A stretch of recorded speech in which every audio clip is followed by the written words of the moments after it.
Hello and welcome to Legislative Report. I'm State Representative Tedd Nesbit of the 8th District in Butler and Mercer counties. And while our children are studying math, reading, and history in school, just like we did as students, a textbook is no longer the primary tool they use. Students are using websites and apps to supplement their learning, and often parents are logging on to check their children's grades or pay for their lunches. As a father of 4, I'm concerned about the security of this personal data. That's why I teamed up with my guest, Representative Dan Miller, to address this issue. Representative Miller is a former history teacher and is joining me today to discuss 2 bills that we're co-sponsoring. Representative Miller, thank you. Thanks for joining us. Thanks for having me, Ted. Glad to be here with you and glad to work on these bills with you. Okay, and what, we kind of teamed up on this, and as parents, I know we both share some of the same concerns. What kind of got you interested in this, and kind of explain how we got to this point? Well, thank you, and you're right, of course, as parents, there's always that shared reality. But there was an issue that came up, brought up by a local paper regarding some privacy issues, which I know is something you and I share concerns about. And in particular, they brought up the issue of talking about third-party apps and how they're used in today's schools. Now, you and I both know as parents of relatively younger children and more, that apps and technology have been fantastic for schools, a great way to engage today's population, but obviously brings up other risks that maybe didn't exist when you and I were in school. Yeah, and one of the things, if anybody that knows me knows I'm always on my iPhone, I'm almost like one of the kids themselves, but you put in a lot of data in there, and then we don't always know where that data goes. And the kids now, I mean, there's different apps at school where they recommend checking them. And so one of the concerns is who gets that information. And I hadn't really even thought about it in logging on some of those things, but they take that information and then provide it to people that then advertise to the kids. So the design of this is kind of to protect that, or at least make the parents aware of that. Well, you know, and you're right, Ted. There's no doubt that, well, first off, there are some great apps that do have privacy policies and work tremendously with school districts, and school districts will contract with some great relationships and they'll cover some things. So some things are being done fantastic. Other things and other examples are the other side of that spectrum. And that's what I know has concerned both you and I in our conversations. It's twofold to it. One, the selling of data and the non-educational use of student privacy data. And then as well, the other part of it, sort of, what can we do to inform parents so that the parents are involved with understanding when their children's data is at risk. So that's a key thing. Can you give me like an example? Because I know some of the parents probably don't have any idea what their kids are doing on the computer other than they're doing their homework. But when you say data, what exactly are they mining, and what information are they getting, and why does that concern you? Well, and obviously for all parents, of course, social media, social online safety is a key issue. I know something else that you and I have talked about and shared. Here with these apps, of course, apps now are designed for almost every educational purpose. It could be as simple as perhaps for some of our younger children, or for some of our children who are having some speech issues, there'll be a simple thing as far as identifying pictures, identifying patterns, and so forth, recognition issues. On the other side, you'll have the more complicated the math sort of programs, the reading programs. Now, we know that we want to be sure to encourage adaptivity and flexibility in these programs. We want them to be dynamic. So we want to be sure to encourage that. And obviously we want people who design these things to make money for their work appropriately when needs be. But the big thing, of course, is that too many parents are not recognizing that, or probably not keeping in their heads, that these things here are not created by the school. So now, what they're doing, some of these programs are doing, is they are lining up every bit of information. So you plug in your child's name, you plug in the school, you plug in who the teacher is. It again depends on the app. And then they will sit there and be able to pull together how your child does, in particular in relation to different types of subjects. So if your child is perhaps struggling a little bit in math, they'll be able to chart Jimmy or Jane's growth in second grade here, where the problems were, and put together a profile on your child. This could be used for sort of advertising purposes, how to sell ads that you might have in a pop-up that comes up, or on a larger spectrum, sold to larger scale, unrelated entirely to the app that you're using, people in the industry who are going to look to create a long-term profile of your child. And that's one of the things, sometimes you'll get things in the mail and you wonder, well, how do they know I have a child? Right. It might come from an app that they have from school that you don't know, that then they're selling to a third-party advertiser. And so that's one of the concerns that I know we have together, but also so that parents can make an informed decision, hey, this is going to be sold or not being sold. So I think that's the balance. And if you could, we had kind of gotten the idea from California, kind of explain what the bills actually introduced and what they would do. Well, and Ted, you're right. We did get the idea from California legislation, and there is some federal legislation that's related as well. We're taking two different tracks. A track that sort of, for convenience purposes and ease, I'll say, is related more to the designers, and then another app that's related more towards school districts. And what we're trying to do is basically set the framework for privacy, meaning what should these apps have in there in order for us to protect a child's information.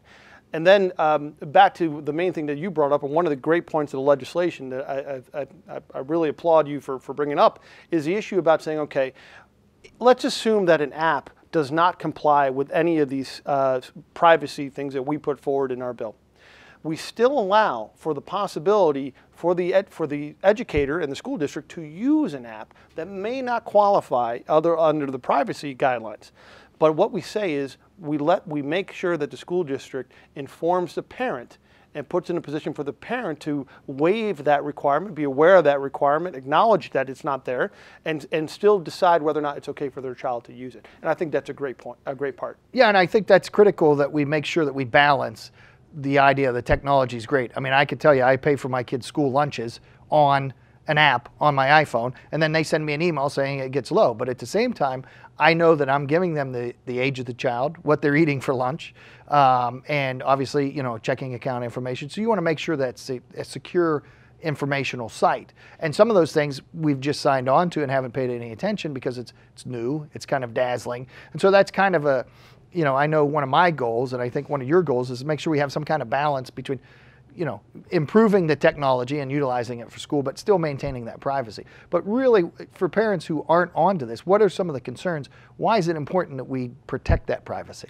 Well, you know, and we do 2 points with it. One is we are looking to protect the privacy. That's true.